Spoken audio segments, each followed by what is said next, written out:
Ja citviet mazās egles un priedes cilvēki stāda, tad enguras pludmalē tās tiek rautas ārā.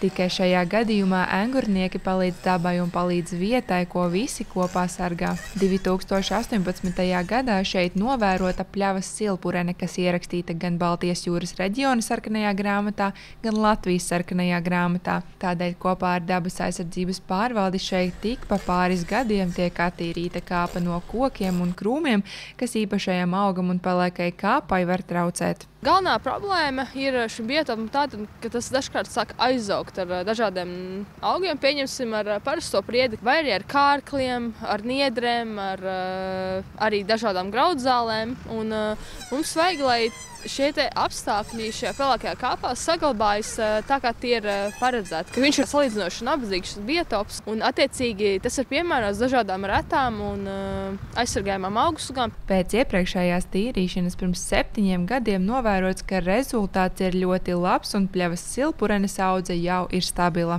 Ja Latvijā šis augs sastopams reti, tad enguras pelēkajā kāpā ar šī auga puduriņu izplatību var lepoties, jo tā ik gadu palielinās.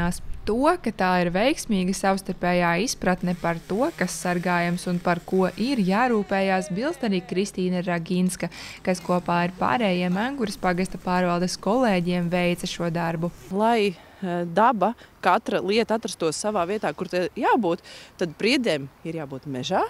Un pārējām lietām jābūt tur, kur viņam jābūt. Mēs palīdzam dabai sinerģēt un attīstīties tā, kā tam ir jādara. Engurē ar pludmali lepojas, jo šeit noris ne tikai regulāra apsekošana, bet arī intensīva apsaimniekošana, kas pagājušajā gadā izpelnījās arī Latvijas sakoptākās pludmales statusu. Tas reizē dod arī milzīgu motivāciju turpināt rūpēties tikpat intensīvi un atbildīgi par dabu, par brīnišķo vietu, kas mums ir doti, jo Engurē, es vienmēr saku, tas ir kā dieva ausī, jo mums ir meži, mums ir jūra, mums ir ezeri un mums ir brīnišķīga sabiedrība.